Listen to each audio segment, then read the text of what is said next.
Well, thank you very much for that very generous introduction, Rob. And I want to, at the outset, not only pay my respects, but we did 3 national inquiries. Mine were on homelessness and mental illness. The other one I'm extremely proud of was done by my colleague, Sir Ronald Wilson, on the stolen generation. And I was enormously proud that the commission that I had helped set up was one of the first institutions in this country to bring to the attention of the Australian people some of the truths about some of the barbarities that had been perpetrated on our Aboriginal brothers and sisters. But coming back to our theme for this morning, I want to thank the organising committee. I've got some idea of the amount of work that goes into organising a conference like this, and I think they've done a great job. And so our theme is about bridging research, practice, and lived experience. Now, I'm neither a psychiatrist or a psychologist or someone with lived experience of a psychotic illness, but I do have lived experience in trying to change our system with the privileged background I had in working out for political leaders. And when I first had the privilege of being appointed as Australia's first Federal Human Rights Commissioner, it was clear to me that one of our greatest challenges was to urgently change the paradigm within which our nation dealt with mental illness. And at the outset, I also want to sincerely thank those of you who helped me more than 30 years ago to bring a great deal of appalling evidence to the attention of our federal and state governments. I don't want to embarrass anybody, but among those of you I recognise, I see Professor Vaughan Carr, one of the first psychiatrists who gave sworn evidence in our hearings 3 decades ago. And sitting next to me here on the platform is Rob Ramjam, one of the first leaders of a major non-governmental organisation working with people who was bringing to the attention of our commission, and to me in particular, some of the extraordinary and absolutely appalling evidence about what was going on in this country. So we listened to evidence from psychiatrists, psychologists, experts, academic experts, people with lived experience. We also listened to a great deal of evidence from carers, usually the women in the family, not always, but others who attempted to care for individuals affected by mental illness and give their lives dignity and protect their rights.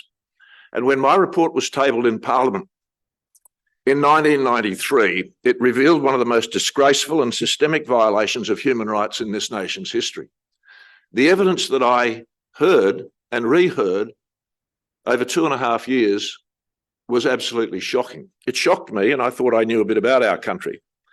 But notwithstanding what had been done and what should have been done, the evidence given under oath, which we ensured was always corroborated, clearly established that notwithstanding the existence of anti-discrimination legislation in our country, people with a psychiatric disability were routinely discriminated against and denied their rights. What we saw, most of the savings of deinstitutionalisation had not been directed to community-based mental health services. Legislation relating to Australians affected by a psychiatric disability was outdated, and law reform had the lowest priority in this area. Our court system was generally inaccessible to individuals affected by psychiatric disabilities, and while our legal system protected their human rights in theory, it was an abysmal failure in reality. The law wasn't part of the solution, it was part of the problem.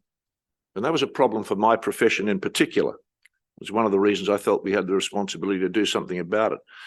But this failure of law and policy was largely being ignored by our politicians, our policymakers, and the legal profession. And that was only possible because of widespread public ignorance concerning the nature and prevalence of mental illness in our community.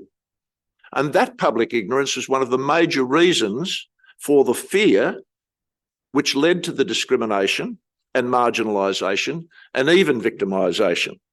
And the discrimination in our system was so entrenched in public and official attitudes that it was not just systematic, it was systemic. It was part of the way our system operated. And therefore, what we had to try and achieve was sweeping reforms and a major injection of resources. We also found that it was precisely those who were the most vulnerable and disadvantaged for whom including individuals with dual or multiple disabilities for whom there were no services at all or grossly inadequate services. And the allocation of such limited resources as were available in the area of mental health discriminated in those living in regional and rural areas, where our youth suicide rate was 200% higher than it was in our major cities. We saw repeatedly in the evidence that our GPs, good people, but our general practitioners were generally very poorly trained in the field of mental illness. And of course, they're the doorway to the gateway to our health system. So if they didn't recognise mental illness, which in a number of cases the evidence clearly demonstrated, then we had a very, very serious problem within the training of our health professionals. We heard repeatedly that our health system routinely discriminated against people with a psychiatric disability. There was an extremely serious shortage of child and adolescent psychiatrists and other health professionals. Patients were often shuffled from one agency to another without finding anyone who would take responsibility. And the evidence showed clearly that governments were deliberately relying on the non-government agencies to help those discarded by the public system as untreatable. There was a lack of crisis teams, which was placing consumers and families at serious risk. The lack of community services meant that many carers, and we heard from hundreds of carers, carried enormous physical and financial burdens. We heard from patients who were afraid to complain because of retribution. We saw that public housing excluded many with mental illness. I saw boarding house after refuge after boarding house, which had become the substitute for people who'd been deinstitutionalised, in which the situation was absolutely disgraceful. I'll never forget one with several hundred people affected by mental illness, where the janitor was handing out the psychotropic medicine in little plastic cups in the morning. There wasn't even a qualified nurse on the premises. I was abused by the Premier of that state for talking about that in pretty strident terms too. We saw that governments and employers had neglected vocational rehabilitation. Little was known about what happened to the children of parents affected by mental illness, believe it or not. And I'd come across that in the Homeless Children's Inquiry. So law reform was urgently needed.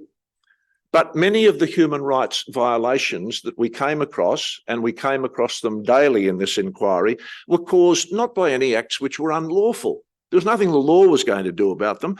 They were simply a matter of gross neglect and omission by our governments. And the only way to fix that was longer-term fundamental changes and a major injection of resources and a change in public attitudes. So we learned many lessons from that inquiry. I haven't got time to go through all of them, but if we've got time for questions, I'm happy to address them. So what were we going to do? Well, this is my main point. I saw human rights as a fundamental approach to advocacy on behalf of not only those directly affected, those caring for them, those who were the psychiatrists and psychologists treating them, those who were the academic researchers, but in terms of an effective strategy to improve the current situation now, I still believe it's essential to have a strategy unapologetically based on human rights.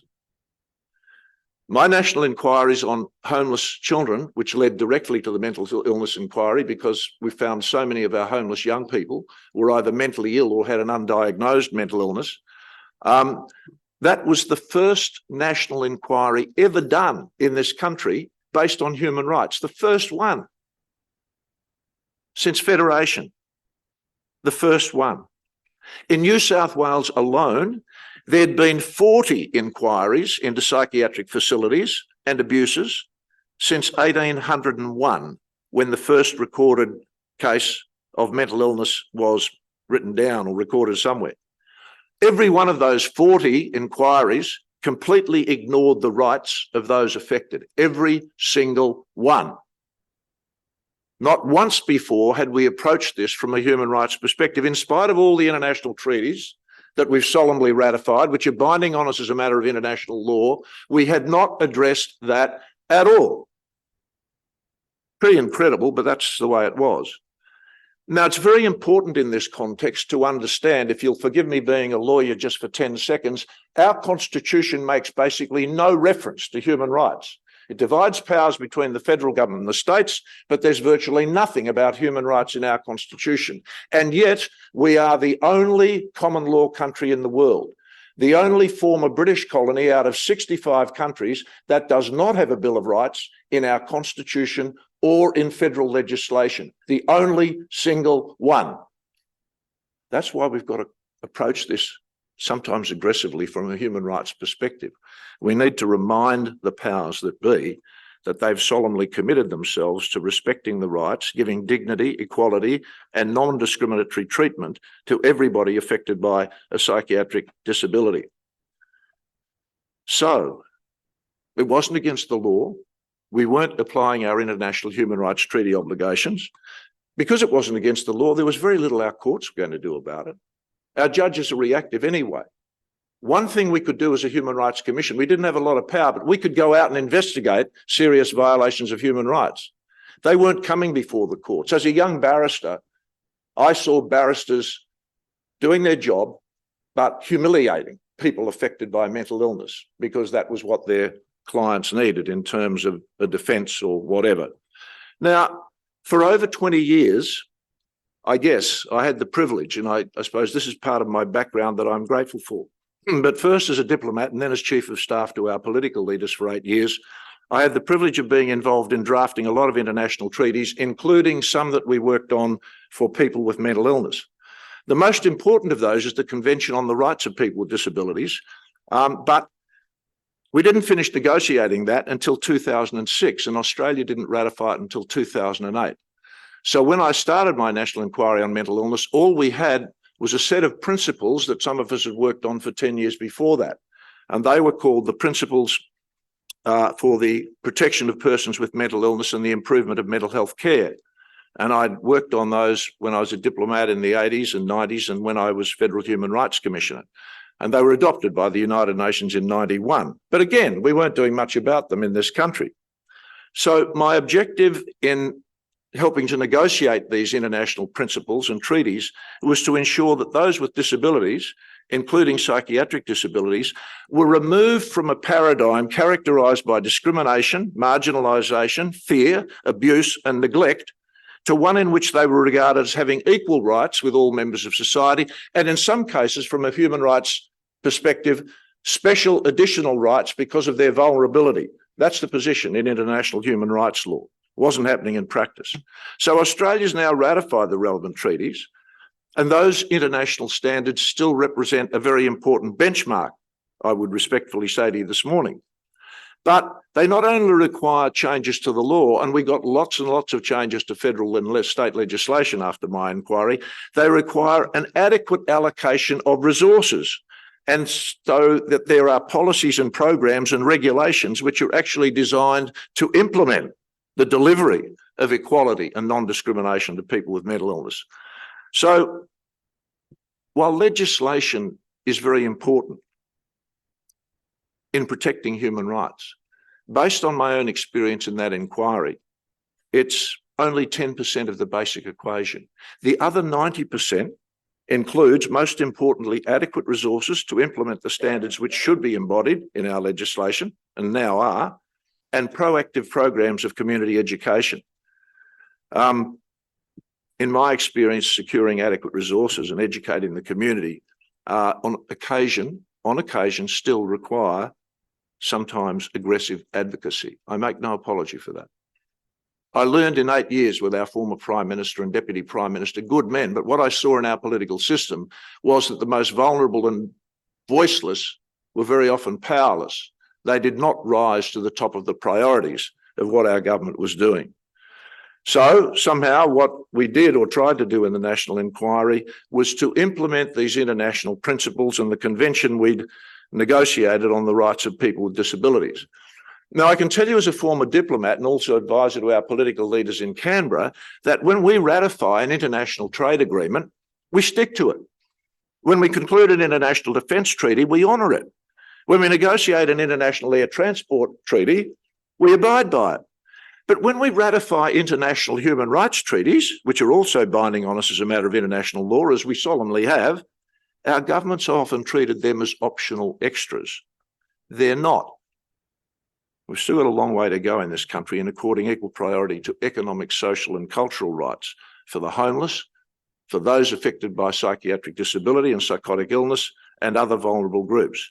So again, dealing with mental illness has got to be addressed in that paradigm and analysed in that context. That is, that adequate and non-discriminatory healthcare is a fundamentally important human right, not just a welfare issue, not just an economic issue, and not just an optional extra. And in my experience, all aspects of that are interrelated and flow very much from that fundamental premise. Unless we keep that premise in view, I believe we'll lose sight of the most effective way and the parameters in which this issue has got to be responded to. So what happened after our report? Well, what happened, I mean, in this long and 1,000-page report, there's about 10 or 15 pages of all the reforms that were introduced before we'd even finished the inquiry. The evidence was so scandalously bad, so shocking, and there were hundreds and hundreds of articles in the press, and we managed to start getting a lot of press attention and in positive ways during the inquiry, and lots of reforms were implemented before the report was tabled in the federal parliament in '93. When it was tabled, the federal and state governments pretty quickly allocated an additional $600 million for programs and services for those affected by psychiatric disability. And of course, there's been several billions of dollars since then. But our report also managed to achieve many changes in federal and state laws, a number of important health initiatives, a number of public education programs were also established, and so on. But possibly the most important thing that we achieved, which was the first time all our states and the federal government, which previously had left expenditure and the whole issue of mental health very, very largely to the states and not got involved, in spite of ratifying an international treaty that said they should, for the first time ever in Australia, our national government recognised its responsibility and adopted a national mental health policy. For the first time, after nearly 200 years, we adopted a national mental health policy. And it had previously left that in terms of expenditure to the states, because the old psychiatric facilities had always been in the state capitals, and the federal government and our health budget was simply almost non-existent. Now, from a human rights point of view, that was not only inherent systemic discrimination against people with mental illness as opposed to physical illness, or of course sometimes they go together, but that was one of the worst cases of discrimination in this nation. And yet, until that report was tabled, it wasn't getting nearly enough attention. And why did it all happen?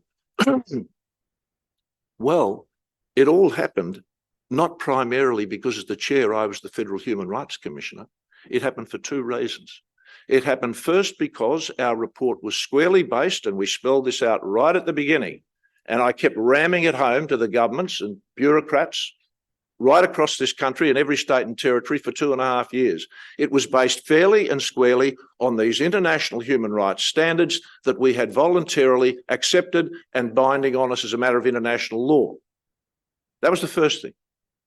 But again, it wasn't because I was chairman of the Human Rights Commission. The second, by far the most critical thing, was it was based directly on the evidence we had heard from people affected by mental illness directly, by the carers who looked after them, by the psychiatrists, by the psychologists, by basically non-government organisations. I examined and cross-examined, as I said, 1,372 witnesses, but a lot of those people weren't just representing themselves. They were representing their association, their union, their national federation. And so what we'd done was mobilise from people with lived experience, from those who treated them, from the best academic experts. I had 122 psychiatrists give evidence, dozens and dozens of psychologists, but hundreds and hundreds of people directly affected by mental illness, psychotic disability, and their families. That was the reason the report was successful. I just want to say a little bit about within that report. My staff said, oh no, I said, well, there's going to be another volume to it. And that volume is just about people with psychotic illnesses who have particular vulnerabilities. And very quickly, they were elderly people, homeless people, women, children and adolescents, people with dual and multiple disabilities, people in rural and isolated areas, Indigenous peoples. There were whole chapters of what we had to put together to make it clear to our government that mental illness and mental health wasn't just connected with what we were connected with, it was also connected with dispossession, with alienation, with being treated in the way our... So in all of these subgroups, we had to look at not only the issues related to psychotic illness, we had to look at what was compounding the problems of those people and not attending to their legitimate needs in one of the wealthiest countries in the world. In the time I've got available this morning, because I've got two of my senior people from the so-called Burdekin Association, we look after homeless young people. It was my inquiry on homeless children and young people that led to the inquiry on mental illness, because, as I said, so many of thousands of homeless children, so many of them were obviously mentally unwell, and a lot of them had mental illnesses that were simply undiagnosed. So what have we got now? Well, our last official estimate in 2021 said we've got 122,000 of our fellow Australians are homeless. And it's a lot more now than it was in 21. Of those, 45,000 are young people, 28,000 between 12 and 24, and 18,000 under 12. Our youngest one now is 7 years old. And the state government recently asked us to take over the inner west as well as the northern parts of Sydney. So the mental illness report was based on their experience, and that's why I want to just touch base on where we're up to with that. In the mental illness report, we concluded from all of the evidence there were very, very strong links between homelessness and its tendency to exacerbate difficulties suffered by mentally ill people, and between mental illness and its tendency to increase the risk of homelessness.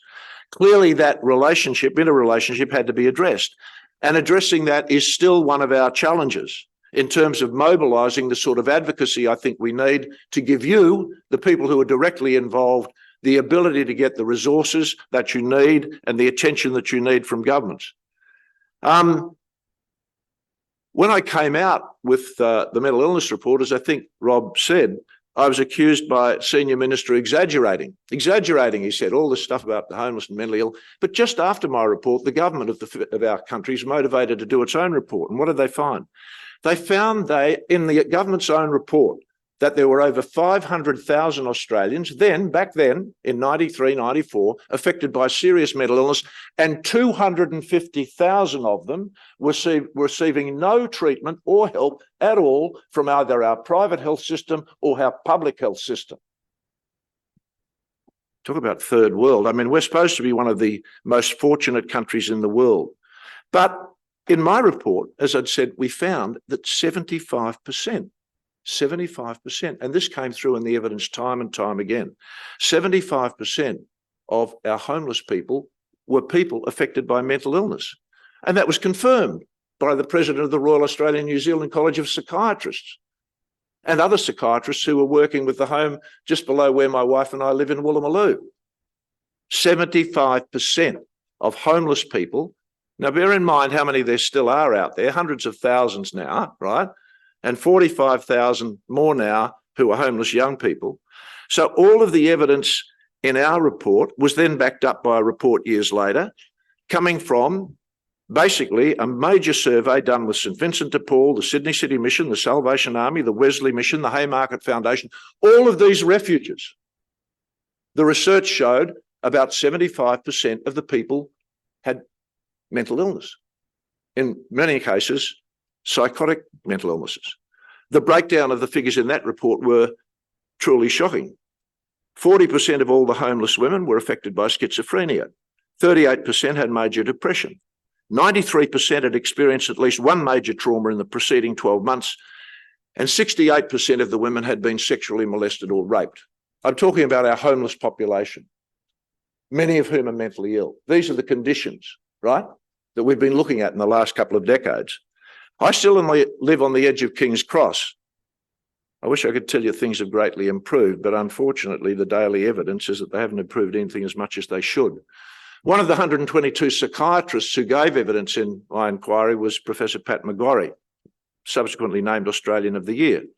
According to him, I'm no expert, but at least 1 million young Australians a year are affected by serious mental illness. Really? Really? And we wonder why we've got homeless young people all over the place. The so-called Burdekin Association, 3 years ago, we had 47 staff. We've now got 170, okay, dealing with homeless young people. 84% of children coming into our homeless program have got mental health problems. That's why I'm looking at this one particular area of mental health, mental illness. So Macquarie's got a fairly successful Headspace program. Trouble is, that's now 3 to 4 months behind in most of our cities. We're getting children coming into our program, homeless children, who can't get into the Headspace program. We haven't got enough programs. He believes a national response is needed. It certainly is. Politicians understand the problem, he says, but the community's got to rise up. Well, I don't expect to see you at the barricades tomorrow morning, but this conference is a very important opportunity, but we've got to somehow create more opportunities to let your voice be heard. Recently, I had to address 100 Lifeline counsellors in Sydney. Recently, they've had to introduce, in addition to telephone and face-to-face counselling, a texting service for young people. In the first 8 months, they had 48,000 texts from young people between 12 and 19 asking for help. And in the last month, there's been an 85% increase in those numbers. I mean, I wonder sometimes whether our politicians are really looking at what's going on out there. I'll never forget one of the first witnesses in the mental illness inquiry who said to me, you know, this is the first time anyone's listened to us.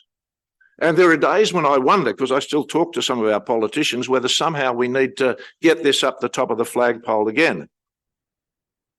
The latest research I have indicates that about half of all mental health conditions begin before age 14. So this is not going to become less of a challenge. If anything else, it's going to become more of something that needs our attention. What's the current situation? Has it improved since my report? Well, briefly, it has. I mean, I had thousands of cases where I embarrassed our governments by pointing out that we weren't just in breach of their international human rights treaties, we're in breach of the Torture Convention, which we'd also ratified, which prohibits cruel, inhuman or degrading treatment. I had thousands of cases. People living in disgusting flop houses, refugees, homelessness places that had become the de facto housing for people who'd been deinstitutionalised. Places where people were, I had a number of psychiatric institutions where we heard evidence, when we got it under oath, and I put the administrators under pressure, evidence that medication was being used as a management tool. So they only needed 2 shifts of nurses a day. I couldn't believe it. I mean, from a human rights point of view, this is not just disgusting. It ought to be absolutely unlawful. It is unlawful, but nothing was happening about it. 3,000 elderly people with dementia locked up in psychiatric facilities when I did my inquiry. We hadn't sort of got around to realising that their human rights needed to be treated in a slightly different way, and it wasn't fair to the people who were needed to be, a very small number of people who needed to be in facilities. But evidence like that just went on and on and on. I guess that's why the government had to react. But in terms of funding, very briefly, no.